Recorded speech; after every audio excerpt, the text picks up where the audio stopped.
Narayanganj city corporation নির্বাচন সুষ্ঠু হওয়ায় গতকাল সারাদিন সন্তোষ প্রকাশ করলেও ফলাফল ঘোষণার পর পাল্টে যায় বিএনপির প্রতিক্রিয়া। নয়াপল্টনের সংবাদ সম্মেলনে জানানো হয়, সত্যিকারের গণরায় হলে আইভীকে স্বাগত জানাতো বিএনপি। ধানের শীষের প্রার্থীর কারচুপির অভিযোগকে আমলে নিয়ে খতিয়ে দেখা অত্যন্ত জরুরি। সেজন্য গতকালের নির্বাচনের ভোট গ্রহণ, গণনা, ফলাফল ইত্যাদির বিচার বিভাগীয় তদন্তের জন্য জোর দাবি জানাচ্ছে। নির্বাচনের সুষ্ঠু পরিবেশের আড়ালে সরকারের ভেলকিবাজির কোনো মহড়া চলছে কিনা। এদিকে আরেক অনুষ্ঠানে সাবেক রাষ্ট্রপতি অধ্যাপক বদরুদ্দোজা চৌধুরী বলেছেন, আইভীর জনপ্রিয়তার সাথে নৌকার কিছু ভোট যোগ হয়েছে। আইভী যখন আওয়ামী লীগের বিরুদ্ধেও নির্বাচন করেছে তখনও জয়লাভ করেছে।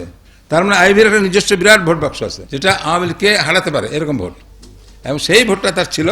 তার সঙ্গে নৌকার কিছু ভোট যুক্ত হয়েছে এবং বিএনপি সেই হিসেবে অনেক বেশি ভোট পেয়েছে। জাফরুল্লাহ চৌধুরী বলেছেন, বিএনপির দুর্বল প্রার্থীর কারণে নারায়ণগঞ্জে ভরাডুবি হয়েছে। সাধারণত স্থানীয় নির্বাচনে প্রায় 80%-এর মতো লোক ভোট দিতে যায়, এটাতে যায়নি। তার মানে এখনো ভয় কাটেনি। এ সময় সরকার পতনে সম্মিলিত বিরোধী দল গঠনের উদ্যোগ নিতে খালেদা জিয়ার প্রতি অনুরোধ জানান তিনি। রাজনৈতিক প্রজ্ঞার পরিচয় দিয়ে